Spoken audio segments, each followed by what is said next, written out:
tarde. É com muito prazer que estou aqui na biblioteca da nossa escola para vos falar sobre uma das obras do nosso patrono, Ferreira de Castro, A Volta ao Mundo. E gosto muito que esta apresentação tenha lugar aqui neste espaço porque tem exatamente o nome desta obra, dividida em 3 partes. E penso que pode ser do interesse de muitos leitores, independentemente do espírito curioso ou dos interesses individuais de cada um. Isto porquê? Porque nós vamos encontrar aqui nesta obra, dividida em 3 volumes, o relato de uma viagem à volta do nosso mundo, o mundo que é de todos, e que, de acordo com a minha experiência de leitor, é visto como uma casa também de todos e para todos. Eu vou apresentar-vos aqui a proposta de Ferreira de Castro para conhecermos essa casa. O primeiro volume, vou mostrar-vos com mais pormenor. O primeiro volume começa com uma introdução, pórtico, que é normalmente também em termos arquitetónicos uma entrada de um edifício e que antecipa um panorama que depois nos vai dar ao longo das páginas seguintes.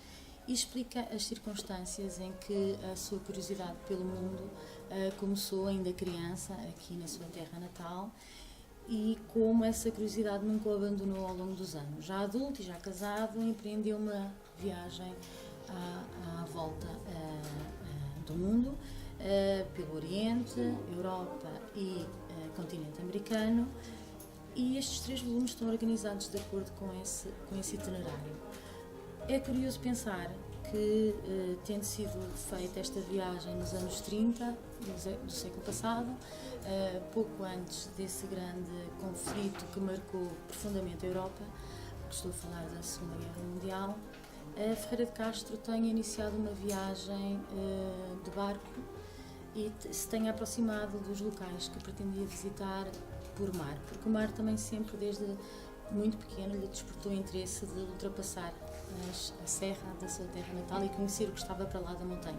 E ele percebeu desde muito pequeno que o mar era o caminho para os outros e para os outros lugares também, as outras pessoas e os outros lugares, os outros povos, as outras culturas. E neste primeiro volume começamos por conhecer a Grécia, a Turquia e o Iraque, a antiga Mesopotâmia. E o périplo do autor vai continuar, e o que também é muito interessante é nós percebermos que Ferreira de Castro, nesta obra, que demorou sensivelmente 3 anos a escrever, vai dar-nos a conhecer também o escritor, o jornalista, repórter, que também foi, e o viajante. E eu acho que estas 3 dimensões não conseguem dissociar-se umas das outras, porque nós encontramos aqui o olhar curioso, atento, observador do repórter. Apesar do livro não ter imagens, não ter fotografias, as suas palavras ajudam-nos muito a ter uma ideia de como são os monumentos, os panoramas naturais, o cotidiano dos povos. Ele procura sempre contactar com locais, procura fugir àqueles pontos que de alguma forma, em termos turísticos, são mais conhecidos. Ele procura conhecer os locais que visita em profundidade e fugir um bocadinho à rotina do turista e entrar na rotina, no cotidiano, no dia-a-dia dos cidadãos, dos habitantes dos lugares. E é muito interessante perceber isso sob o olhar do viajante, do escritor, do repórter e também do leitor, porque ele no fundo também é um leitor e é um leitor do mundo. E esta casa que é nossa, que é o planeta Terra, vai ele conhecê-la e vai dar-nos a sua visão sobre ela. E as suas experiências, os seus pensamentos, os seus sentimentos, as suas expectativas. Trata-se de encontrarmos aqui uma visão muito atenta aos outros povos, nas suas diferentes dimensões. Portanto, ele olha para o homem na sua dimensão histórica, social, económica. Há aqui análises muito detalhadas sobre o dia-a-dia, sobre as sociedades que são tão diferentes da sua origem, porque aquilo que leva na bagagem é a sua própria biografia, a sua própria sensibilidade, e temos aqui pormenores que dão conta das suas perplexidades, dos seus encantamentos com as construções humanas ou com as maravilhas da natureza. E eu gostava de partilhar também aqui alguns momentos que podem abrir o apetite aos leitores de perfis muito variados, portanto, aspectos económicos, sociais, culturais, arquitetónicos.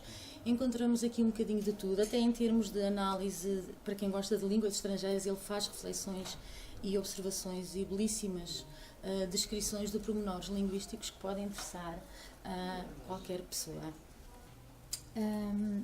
Não foi muito fácil escolher aqui alguns excertos.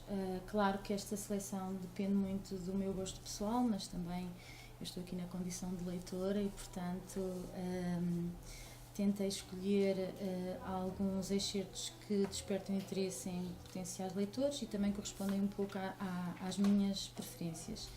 E escolhi aqui um excerto que relata a chegada à Grécia por mar. Antes disso, nós assistimos a uma reflexão que me impressionou, uma reflexão do autor que me impressionou bastante, quando ele está a bordo do navio que o leva até às Ilhas Gregas e pressente que naquele mar, na época dos descobrimentos, havia muitos monstros, muitos perigos que amedrontavam, assustavam os navegadores portugueses na época em que tudo era novo, em que tudo era desconhecido, e ele pressente nestes anos deste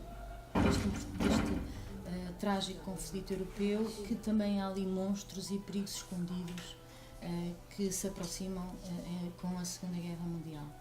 E então ele chega à Grécia e há com um grande fascínio por aquilo que vê, e vou ler-vos essa parte. Estamos perante a Grécia, cujos contornos ribeirinhos se apresentam sinuosos e precedidos de pitorescas ilhas, onde a vida, vista de largo, parece decorrer, hoje como outrora, numa natureza em festa, entre o azul marinho e o azul celeste.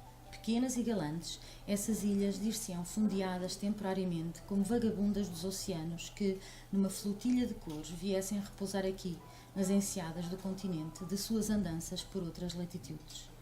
Há aqui também uma preocupação em descrever com muito detalhe e com características até pictóricas, próprias dos mais belos quadros, as paisagens que vai tendo a oportunidade de conhecer. A viagem continua com estas observações muito detalhadas, com esta atenção ao outro, aos problemas do dia-a-dia. Ele não descreve só a luz, o que de positivo existe no mundo, mas também está atento aos problemas dos habitantes nas diferentes partes e nas diferenças.